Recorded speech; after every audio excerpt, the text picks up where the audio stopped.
कल हम लोग जब चर्चा कर रहे थे ऋषि भारद्वाज जी की, तो एक तात्पर्य ध्वनित हो रहा था।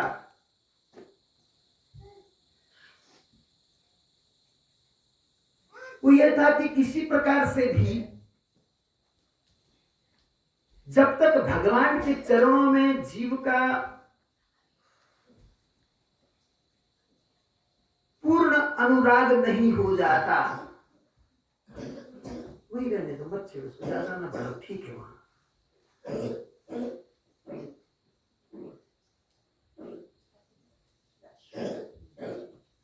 जब तक भगवान के चरणों में पूर्ण अनुरक्ति नहीं हो जाती, तब तक ये समझना चाहिए कि ये न केन प्रकारेण इस माया का प्रभाव चित्त को अभी तक जकड़े हुए है, और उससे छूटने के लिए एक ही साधन है, बार बार भगवान का अनुचिंतन किया जाए, उनका गुणानुवाद रसना पर बिठाया जाए, या श्रवण इंद्रियों से श्रवण करके उसे चित्त पर स्थापित किया जाए।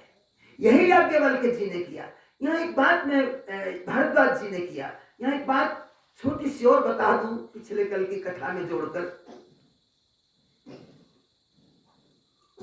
कि बृहस्पति के भ्राता उतथ्यु के पुत्र थे। उतथ्य उतथ्यु दोनों नाम आते हैं। ऋषि भारद्वाज जी, इनके घर में 2 पुत्रियां जन्मी थी, और एक उन्होंने याज्ञवल्क्य जी को दे दी थी, और एक विश्रवा के पुत्र को दी थी। उसी वंश में फिर लोकपति कुबेर पैदा हुए थे, जन्मे थे। तो वो याज्ञवल्क्य इस भाव से उनके दामाद थे। लेकिन जब याज्ञवल्क्य जी इनके आश्रम में आए कल्पवास करने के लिए, तो उन्होंने जाने से रोकर चरणों में बैठकर विनय की प्रार्थना की कि आप जैसे ऋषि तो सौभाग्य से मिलते हैं, कुछ दिन और रुकिए और राम तत्व का निरूपण कीजिए। उनके चरणों में बैठ करके उन्हें गुरु भाव से देखकर स्वयं शिष्यता को अपनाकर उनसे श्री राम कथा सुनी, जबकि उन्हें राम का दर्शन हो चुका था। रामचरितमानस में एक बहुत सुंदर दोहा आता है, धर्म न अर्थ न काम रति, पद न चाहूं निर्वाण। अगली पंक्ति मुझे भूल रही है।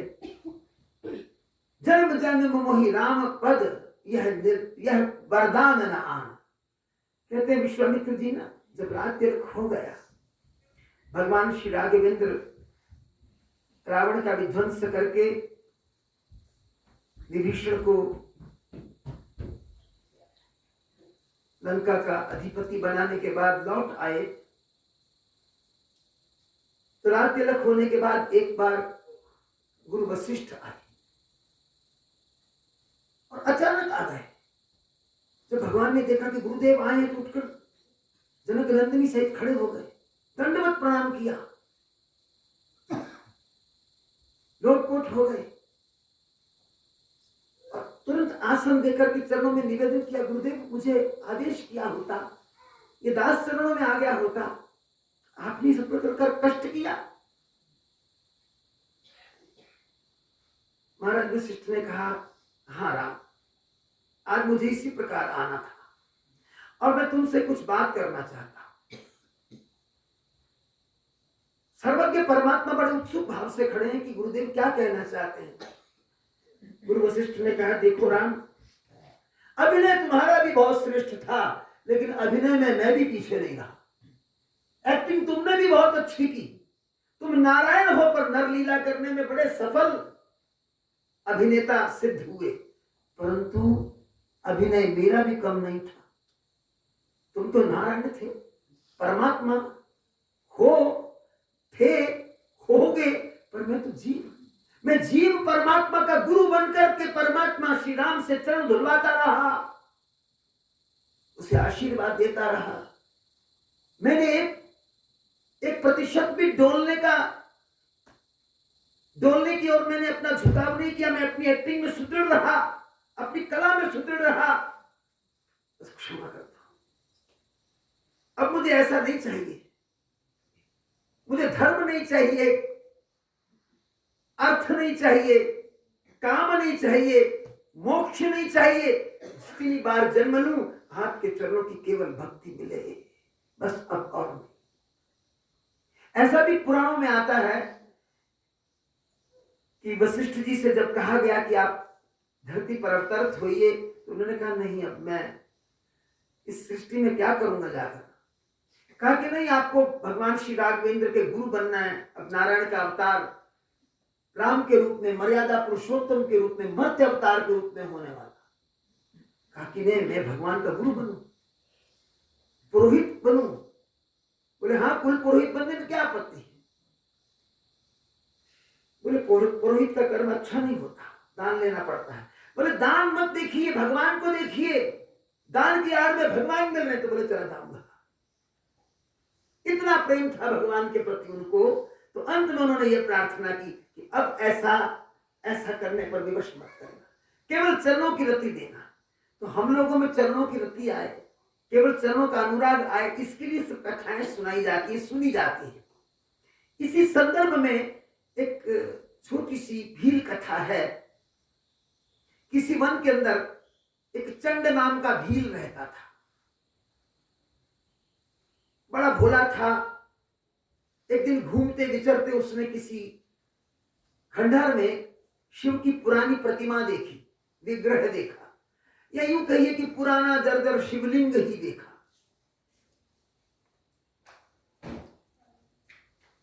वो बड़े प्रेम से भावुक होकर उस शिवलिंग को उठाकर ले आया, झोपड़ी में पधरा दिया। अब पति पत्नी ने नियम ले लिया कि हम नित्य प्रति उठ करके स्नान करके भगवान शिव की पूजा करेंगे।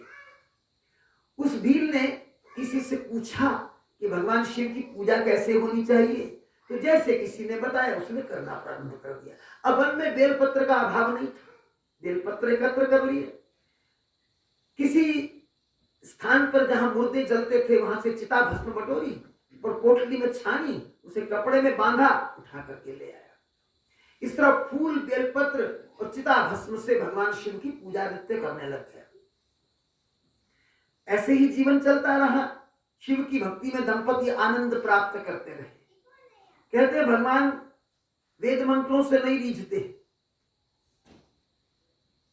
बहुत ग्रंथों के अध्ययन मनन करने वाले के श्रवण से नहीं रीझते, चतुराई से सुंदर सुंदर गाथाएं कथाएं सुनाने वालों से नहीं रीझते। भगवान तो रीझते हैं केवल प्रेम से। राम ही केवल प्रेम प्यारा, जान ले हो जिन जान लिया। केवट कितना पढ़ा लिखा था।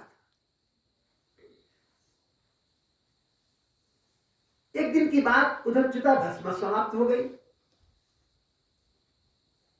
चंड ने सोचा कि मैं श्मशान घाट में जाकर चिता भस्म एकत्र करके लाता हूं। दैव योग से उसी दिन बहुत वर्षा हुई और वर्षा से चिता, देखो अब जिस तरह से श्मशान घाट बनाए जाते हैं ना, पुराने युग में ऐसे नहीं होते थे, खुले में होते थे। तो बरसात पड़ती थी, साफ राख बह जाती थी, केवल कोयले कोयले दिखते थे। थोड़े दिन बाद वो भी समाप्त हो जाते थे, वो स्थान सपाट हो जाता था। तो बरसात के कारण सारी भस्म बह चुकी थी। अब वो बेचारा इतना ही जानता था कि भस्म के बिना पूजा मुझे नहीं करनी है। उसका भाव दृढ़ हो चुका था।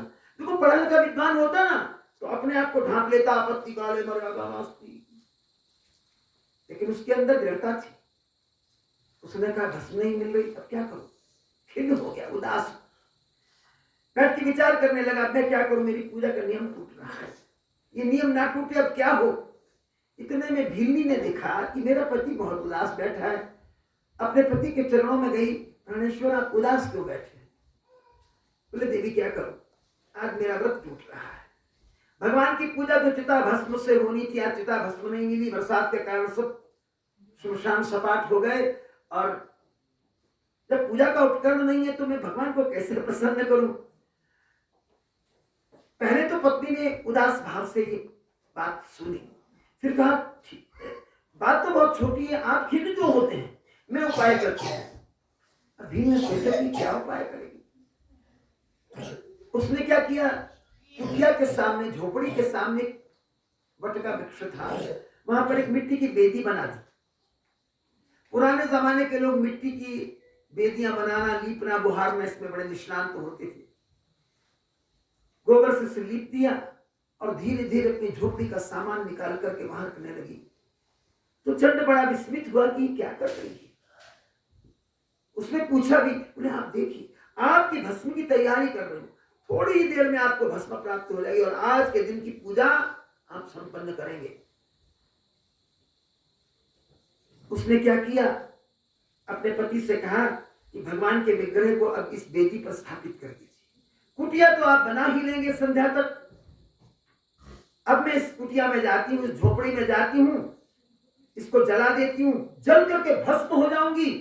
अब मेरी चिता जलेगी, जब ये चिता ठंडी हो जाएगी आप राख लेना, लेकर के पूजन संपन्न करना।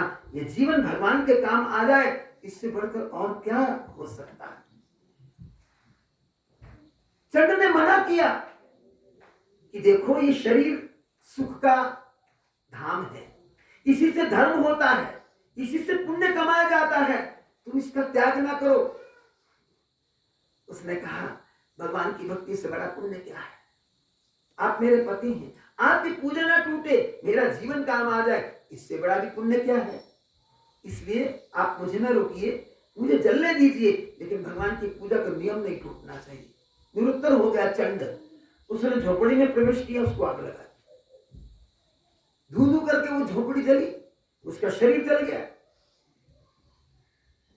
अस्थि मज्जा मांस सब जल गए। और थोड़ी देर में जब चिता ठंडी जैसे हो जाती है, उस चंड ने खिन्न भाव से वहां से थोड़ी सी भस्म उठाई, उसे छींटा देकर शीतल करने के बाद चिता को छींटा दिया, शीतल किया, फिर भस्म उठाई और भगवान का पूजन किया। तो वो अपनी पत्नी के साथ रोज पूजा करने के बाद भगवान का गुणानुवाद गाता, फिर झूम झूम के नाचना। लेकिन आज भाव खिन्न था। एक और पूजा हो रही थी, एक और उसका त्याग वैराग्य याद आ रहा था। साथ में पत्नी नहीं है, मैं अकेला भगवान की पूजा कर रहा हूं और आज पूजा में भगवान के लिए नृत्य भी अकेले ही करना पड़ेगा। लेकिन क्योंकि भगवान की भक्ति पूर्ण करनी है मुझे, इसलिए मैं अपनी पत्नी के उस भाव को भुलाकर भगवान के लिए नृत्य करूं। बस नृत्य प्रारंभ किया हुआ था, इतने में आंख खुली तो देखा ये स्वप्न तो नहीं है, ये क्या है। अपनी पत्नी से कहा तुम यहाँ? बोले जी मैं यहाँ, मैं आपकी अर्धांगिनी हूं। बोले तुम तो जल गई थी ना। अब उस पत्नी को भी याद नहीं कि मैं जल के मर गई थी।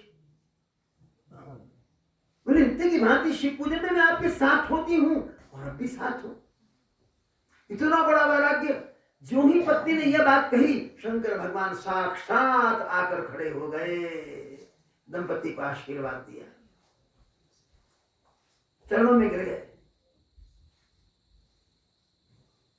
उन्होंने कहा प्रभु हम कुछ नहीं चाहते, हमें देना है तो केवल अपने चरणों की प्रीति दे दीजिए। ये जीवन केवल आपके कार्य आ जाए, आपके काम आ जाए, बस हम इसके अतिरिक्त तो कुछ नहीं चाहते। तो जो मैंने अभी ऋषि वशिष्ठ जी की बात सुनाई थी, धर्म न अर्थ न काम रुचि, गति न चाहो निर्वाण, जन्म जन्म मोहि राम पद, यह वरदान न मान। ये हमारे जीवन का लक्ष्य हो, हम ऐसा मान करके, ऐसा जान करके चला करें, हमारे जीवन में ये चीजें आ जाएं। उसके लिए एक ही प्रार्थना कर सकते हैं कि हम पर सद्गुरु कृपा करें। हम कहते तो बहुत कुछ है, ये संसार कुछ नहीं है, व्यर्थ है, स्वप्न है, परंतु स्वप्न में इतना उलझे हुए हैं कि जो मुख में है वो जीवन में नहीं है। अब ये सार्थकता कहां से आए, उसके लिए सद्गुरु की कृपा की आवश्यकता है। चरणों में प्रार्थना करें कि प्रभु जो हम कहते हैं, हमारी कथनी और हमारी करनी को केवल आप एक कर सकते हैं। हम अपनी चतुराई, अपनी निपुणता, अपनी दक्षता से कुछ करने में असमर्थ हैं। आइए फिर तोतारटी से वैराग्य का ये भजन गा लेते हैं। बहुत पुराना भजन है, आप लोग भी गाया करते थे, अब काफी देर से नहीं गाया है।